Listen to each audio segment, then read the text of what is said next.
Have you ever watched a politician get caught by his own record? In the middle of a hearing, the House Judiciary Committee hearing room falls silent. Matt Gaetz springs to his feet.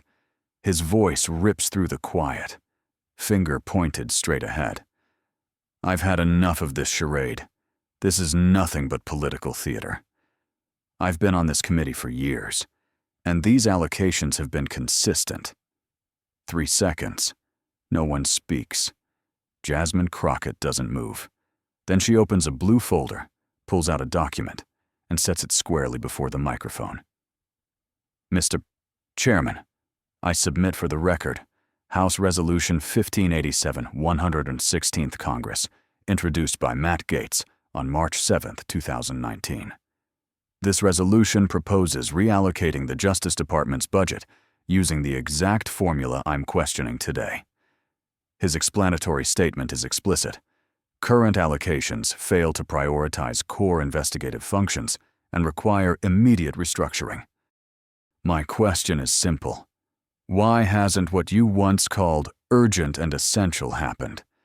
Despite bipartisan support, Gaetz's expression stalls. Chairman Jordan lowers his gaze to his water glass. The room hangs on a thin line, shifting from routine budget oversight to a moment when the file spoke, and history cross-examined its author. If you want to follow stories like this, where knowledge and composure stand up to raw power, hit subscribe and join our community at Jasmine Crockett File. We bring you political moments that don't just shock, they inspire. Representative Jasmine Crockett had established herself in Congress through meticulous preparation and substantive policy focus rather than partisan theatrics. A former attorney with experience in both criminal defense and civil rights litigation, she approached her Judiciary Committee responsibilities with the same thorough research and attention to detail that had characterized her legal career. Before joining Congress, Crockett had served as special counsel to her state's Criminal Justice Reform Commission, where she developed specialized expertise in law enforcement resource allocation and prosecutorial priorities.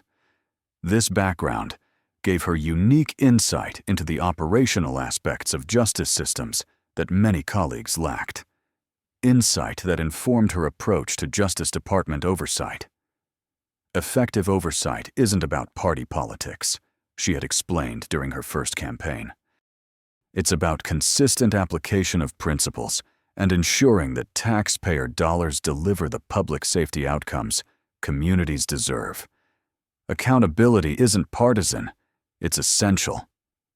At 42, Crockett maintained the precise attention to detail that had distinguished her legal career, approaching congressional hearings with exhaustive preparation.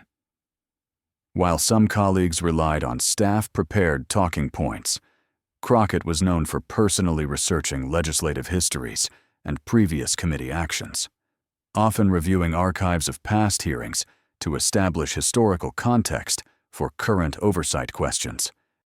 Representative Matt Gaetz had forged a very different congressional path. The firebrand Florida Republican had built his national profile through confrontational hearing performances, media appearances, and uncompromising conservative messaging. His combative style and talent for creating viral moments had made him a favorite among conservative media outlets and a frequent target of progressive criticism. A former state legislator and criminal defense attorney himself, Gaetz had served on the Judiciary Committee for multiple terms, where he had established himself as a vocal defender of law enforcement generally, while also criticizing specific Justice Department actions he considered politically motivated. His questioning style typically featured sharp rhetorical flourishes and direct challenges to witnesses who disagreed with his positions. This committee isn't just about oversight, Gaetz had stated in a recent interview. It's about fighting for the American people against a bureaucracy that's increasingly unaccountable and politically weaponized. Someone has to be willing to say what others won't. The specific hearing that brought Crockett and Gaetz into direct conflict focused on Justice Department budget priorities, particularly allocations between different types of investigations. The witness, a senior DOJ official, had been responding to questions about resource distribution between various categories of federal crimes, when Crockett's methodical questioning revealed several inconsistencies between stated priorities and actual expenditures. As the hearing progressed, few anticipated the dramatic confrontation that would unfold. Both representatives brought legal backgrounds to their committee work, but their contrasting styles, Crockett's methodical evidence-building versus Gaetz's confrontational rhetoric, created the conditions for an unusually revealing committee moment. Chairman Jordan called the Judiciary Committee hearing to order promptly at 10 Nododore Forum. Today's hearing will examine the Department of Justice's investigative priorities and resource allocation for fiscal year 2025. Our witness is Deputy Associate Attorney General Michael Reynolds. Mr. Reynolds, you have 7 minutes for your opening statement. Reynolds delivered a detailed overview of the Justice Department's budget request, emphasizing increased allocations for violent crime prosecution, cybersecurity initiatives, and national security investigations. His presentation featured charts comparing current funding levels with historical averages and proposed increases for specific investigative categories. The department's budget reflects our commitment to addressing the most pressing threats to public safety, while maintaining essential operations across all enforcement areas. Reynolds explained, "We've proposed targeted increases in key priority areas while finding efficiencies in administrative functions." When questioning began, committee members largely followed predictable partisan patterns. Republican members pressed Reynolds on investigations they considered politically motivated, while Democratic members focused on civil rights enforcement and corporate accountability initiatives. The exchange remained relatively routine until Representative Crockett was recognized for her 5 minutes of questioning. "Thank you, Mr. Chairman. Mr.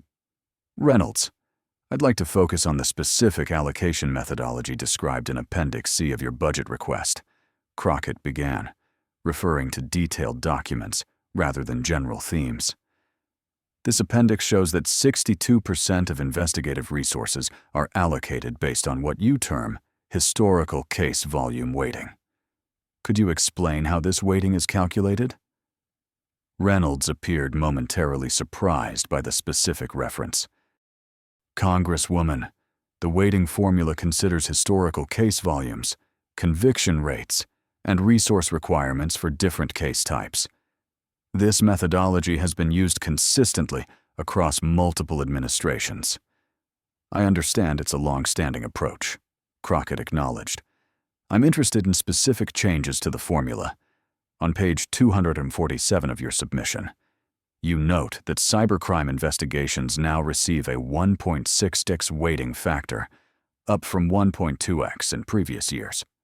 However, on page 319, the budget still allocates only 7.3% of investigative resources to cyber threats. Despite your testimony identifying this as a top priority, how do you reconcile this discrepancy?" This detailed question focused on specific pages and numerical inconsistencies rather than general policy, seemed to catch Reynolds off guard. He glanced briefly at his staff before responding. "The weighting increase for cyber investigations will be fully implemented over 3 fiscal years to avoid operational disruption in other areas. The 7.3% figure represents the first phase adjustment." "Thank you for that clarification," Crockett replied. "However, that phased implementation isn't mentioned anywhere in the budget documentation. In fact, on page 428, the implementation timeline specifically states all weighting adjustments are effective immediately upon appropriation approval." She displayed the relevant page on the committee room screens. "This contradicts both your current explanation and Assistant Attorney General Wilson's testimony before the Senate Judiciary Committee last month, where she stated cyber resources would increase immediately and significantly in this fiscal year." This methodical highlighting of specific inconsistencies, backed by documented evidence rather than general criticism, created a palpable shift in the hearing room atmosphere. Committee members from both parties now appeared more engaged, some reviewing the budget documents more carefully, as Reynolds struggled to reconcile the contradictory statements. "Congresswoman, there may be some terminological confusion. The weighting formula changes immediately, but the resource reallocation occurs over multiple budget cycles. That would be a reasonable explanation," Crockett noted.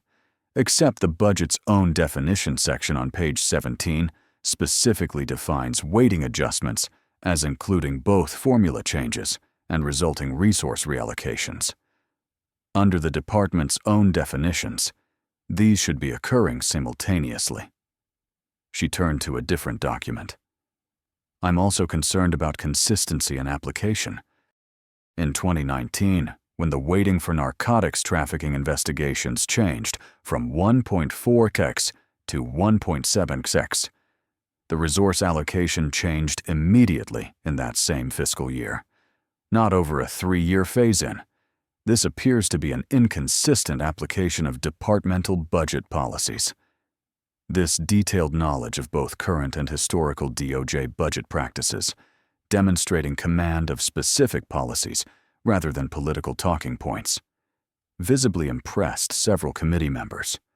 Reynolds appeared increasingly uncomfortable as Crockett continued her methodical questioning. "I'd also like to understand the justification for maintaining a 2.1x weighting for certain white-collar investigations while simultaneously reducing their overall budget allocation by 12% compared to last year. Table 7B suggests this will reduce available investigative hours by approximately 3,600 annually, despite a 23% increase in case referrals." As Crockett systematically identified these specific inconsistencies, each supported by direct references to the budget documentation, the hearing's atmosphere transformed from routine oversight to something more consequential. Even members who had been checking phones or whispering to staff were now following the exchange with full attention. Representative Gaetz, who had been growing visibly agitated during Crockett's questioning, finally interrupted by addressing the chairman directly. "Mr. Chairman, point of order. The gentlewoman's time has expired, and we're going far into the weeds on administrative details rather than addressing the department's obvious political bias in case selection." Chairman Jordan checked the clock. "The gentlewoman has 47 seconds remaining. She may continue." Crockett nodded appreciatively. "Thank you. Mr. Chairman, my final question. Mr. Reynolds, given these allocation inconsistencies, would you support this committee establishing a working group to develop more transparent weighting criteria and implementation timelines to ensure resource allocations actually match the department's stated priorities?" Reynolds, perhaps relieved by the seemingly constructive suggestion, responded positively. "The department always welcomes congressional input on improving our processes. I'd be happy to have our budget team work with such a group." "Thank you. I yield back," Crockett concluded. As questioning continued with other members, Gaetz's frustration appeared to grow. When finally recognized for his questioning period, he largely abandoned specific budget inquiries in favor of broader criticism of the department's priorities and what he characterized as political bias in prosecutorial decisions. His questioning grew increasingly animated, culminating in the confrontation that would define the hearing, Representative Crockett. Gaetz interrupted during a procedural discussion, his voice rising sharply as he pointed across the dais. "I've had enough of this charade. This entire line of questioning is nothing but political theater, from someone who clearly doesn't understand how federal law enforcement actually works. Unlike my colleague from Texas, I've been on this committee for years, and I can tell you that these allocations have been consistent across administrations. This is just another desperate attempt to distract from the real issues facing the American people. His unexpected outburst, breaking committee protocol by directly attacking a colleague rather than addressing the member, witness, or chairman, created immediate tension in the hearing room. Committee members exchanged uncomfortable glances as Gaetz continued his impromptu tirade. For 3 seconds after Gaetz finally paused, Crockett remained perfectly still, her expression unreadable as she'd studied her colleague from Florida. Then she calmly opened a blue folder on her desk, removed a single document, and slid it into the center of her microphone. "Mr. Chairman," she said, her voice measured and precise, "I'd like to submit for the record House Resolution 1587 from the 16th Congress, introduced by Representative Matt Gaetz on March 7, 2019, which proposed reallocating Justice Department funds using the exact same formula I'm questioning today. The resolution's explanatory statement, written by Representative Gaetz himself, states that current DOJ funding allocations fail to prioritize key investigative functions and require immediate restructuring. I'm simply asking why the restructuring Mr. Gaetz once called immediate and essential has not occurred despite bipartisan support." The room fell completely silent. Gaetz's expression froze as committee members exchanged startled glances. Several reached for copies of the document as it was distributed by committee staff. The dated resolution, authored by Gaetz himself and containing language nearly identical to Crockett's current inquiries, created an undeniable contradiction between Gaetz's past legislative actions and his current criticism. Chairman Jordan, recognizing the significance of the moment, intervened. "Without objection, the document will be entered into the record. Let's continue with orderly questioning of our witness." But the dynamic of the hearing had fundamentally changed. What began as routine budget oversight had transformed into a powerful demonstration of institutional knowledge and legislative consistency that transcended typical partisan divisions. As the hearing continued, the impact of Crockett's document revelation reverberated through the committee room in subtle but unmistakable ways. Members who resumed questioning approached the budget inconsistencies with notably greater specificity, several directly referencing the resource allocation issues Crockett had methodically identified. Representative Buck, a senior Republican member, reflected this shift in his questioning. "Mr. Reynolds, I want to return to the resource allocation methodology that my colleagues have discussed. Looking at these historical weighting factors, I'm concerned that we're seeing inconsistent implementation that undermines congressional intent. Could you address specifically why the cyber investigation weighting isn't being fully implemented this fiscal year when we've provided the requested funding? This question, focusing on specific budgetary mechanics rather than partisan framing, indicated that Crockett's evidence-based approach had influenced the committee's entire inquiry. Reynolds's response acknowledged the concerns more directly than he had previously. "Congressman, you raise a valid point about implementation consistency. The department is committed to full transparency in our allocation methodology. I recognize there may be discrepancies between different sections of our budget documentation that require clarification. I'm happy to have our budget team provide the committee with a detailed reconciliation of these apparent inconsistencies." This more forthcoming response, addressing specific mechanical questions rather than defending general principles, represented a significant shift from Reynolds's earlier testimony. The witness appeared to recognize that specific documentary evidence had changed the hearing's dynamic from partisan positioning to substantive accountability.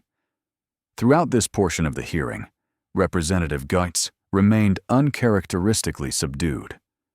The Florida congressman, normally quick to interject and challenge witnesses, appeared to be recalibrating his approach following Crockett's revelation of his own previous legislative position. When questioning returned to Crockett in the second round, she maintained her methodical, evidence-based approach rather than highlighting her earlier tactical victory. Mr. Reynolds, returning to the resource allocation methodology, I appreciate your willingness to provide additional documentation reconciling these inconsistencies. To be constructive, would the department support establishing standardized reporting requirements for implementation timelines when weighting factors change?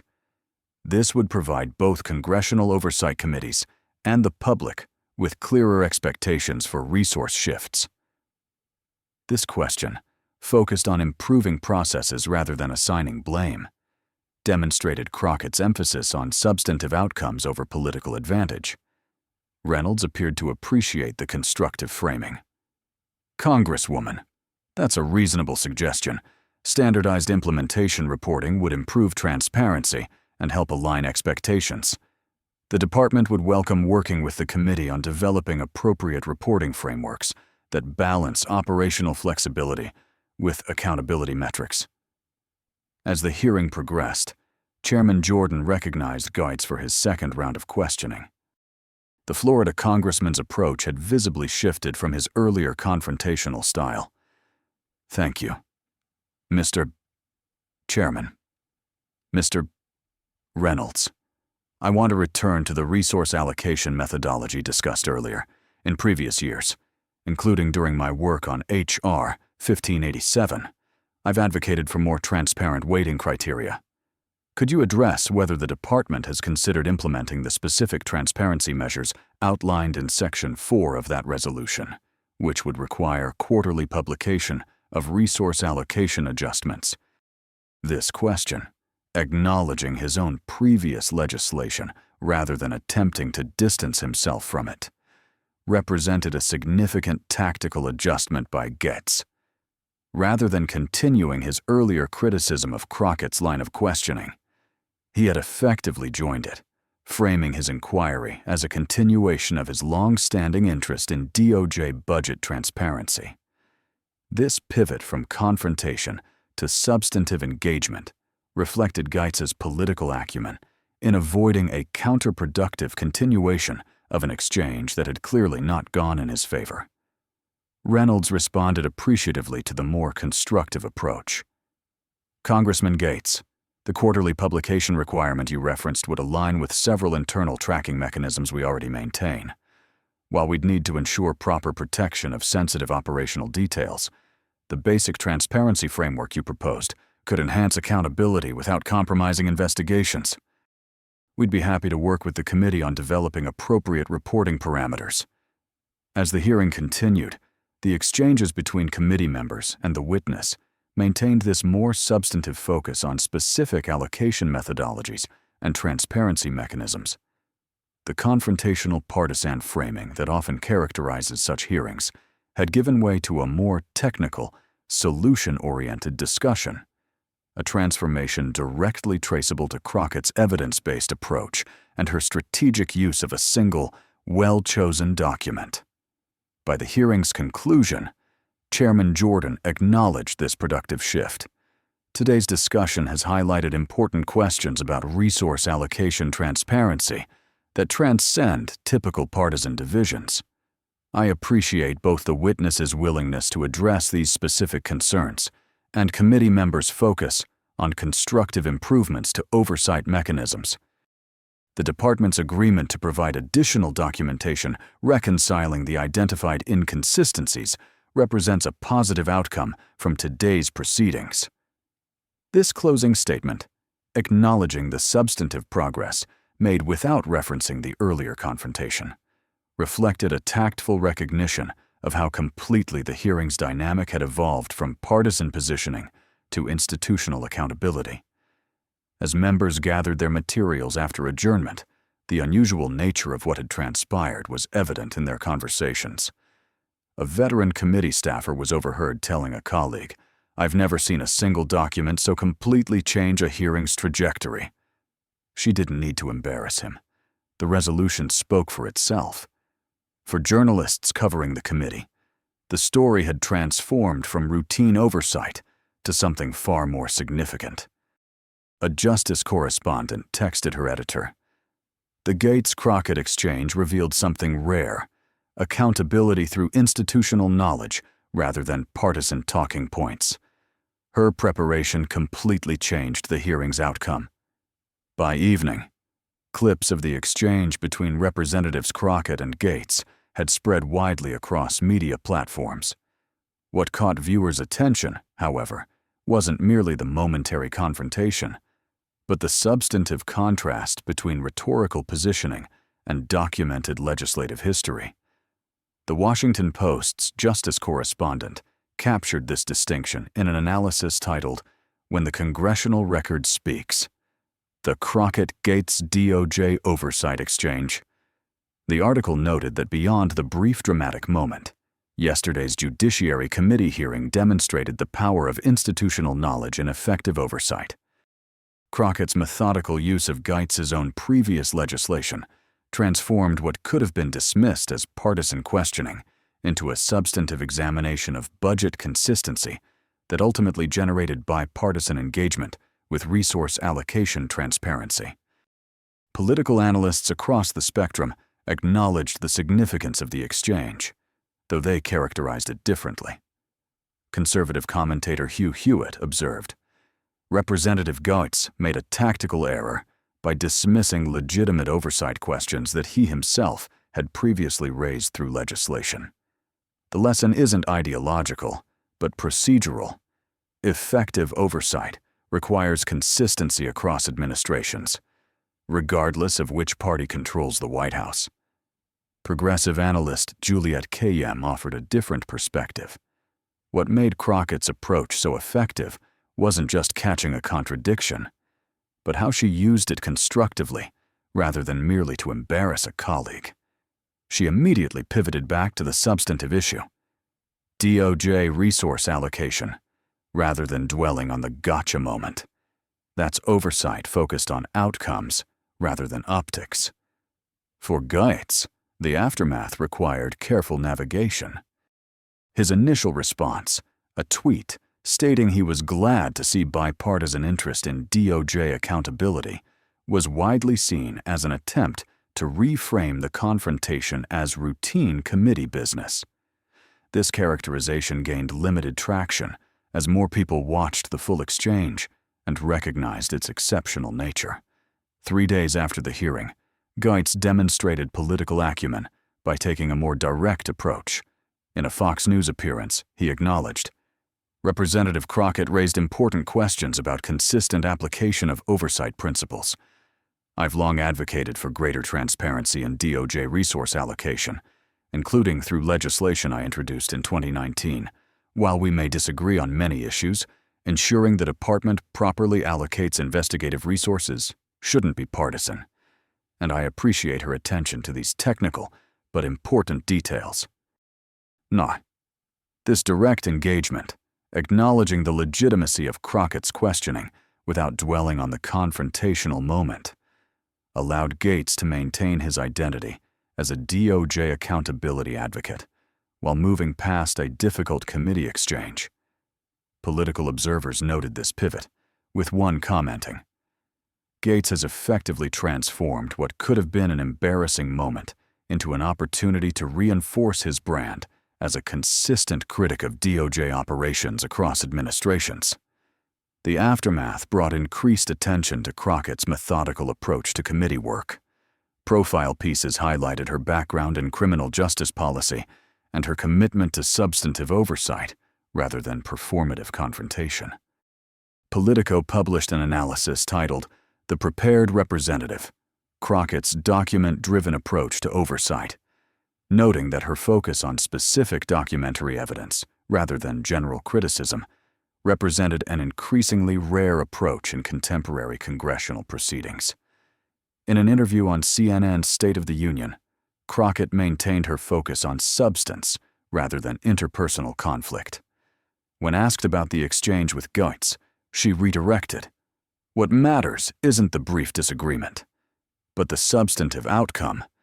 The department has agreed to provide detailed documentation reconciling the budget inconsistencies and to work with our committee on standardized reporting requirements. Those accountability improvements will benefit oversight, regardless of which party controls the gavels or the White House. This response, prioritizing policy outcomes over personal or partisan advantage, reinforced Crockett's reputation as a substantive legislator more interested in institutional effectiveness than political theater. The substantive impact extended beyond personal reputations. 2 weeks after the hearing, the Justice Department delivered to the committee a comprehensive report addressing the specific resource allocation inconsistencies Crockett had identified. The 47-page document included standardized implementation timelines for weighting factor changes and a commitment to quarterly transparency reporting, both elements that had been included in Gaetz's original 2019 resolution.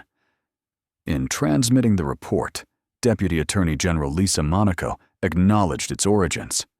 This enhanced transparency framework responds directly to the specific oversight concerns raised during the recent Judiciary Committee hearing. The department appreciates the committee's attention to these technical but important allocation methodologies that ensure investigative resources align with stated priorities.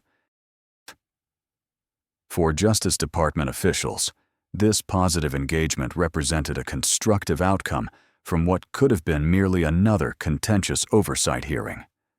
A senior DOJ official privately commented to colleagues, "When oversight focuses on specific processes rather than general accusations, we can actually implement improvements that enhance operations rather than just defending against political narratives."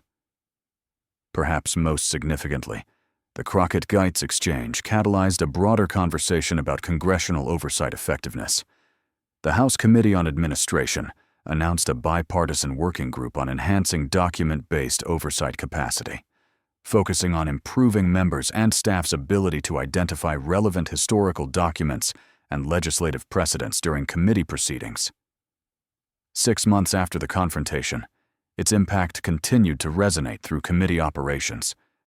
When the Justice Department submitted its next budget request, it included a new resource allocation transparency appendix that standardized reporting on weighting factors, implementation timelines, and resulting resource shifts across investigative categories. This appendix, informally known among staff as the Crockett-Gaetz reconciliation, represented a tangible improvement in oversight transparency, directly traceable to their committee exchange. For congressional process experts, this outcome exemplified how oversight should ideally function. Norman Ornstein of the American Enterprise Institute observed, "The most effective oversight often transcends partisan divisions by focusing on procedural consistency rather than political advantage." The resource allocation transparency mechanisms emerging from this hearing represent institutional improvement rather than merely political theater. 3 years later, when Congress passed comprehensive Justice Department reauthorization legislation, it codified many of these transparency requirements into permanent law. The provision, officially titled the Investigation Resource Transparency Act, but widely known as the Crockett-Gaetz Amendment, established standardized reporting requirements for resource allocation changes across all federal law enforcement agencies. During floor debate on this provision, both representatives acknowledged their unusual collaboration's origins. Gaetz noted, "While Representative Crockett and I approach many issues differently, we share a commitment to consistent oversight principles. This transparency framework ensures resource allocations match stated priorities, regardless of which party controls the department." Crockett similarly acknowledged the provision's bipartisan roots. This amendment builds on oversight principles Representative Gaetz advocated in previous Congresses, and that I continued to advance. Effective accountability transcends partisan divisions when focused on institutional consistency.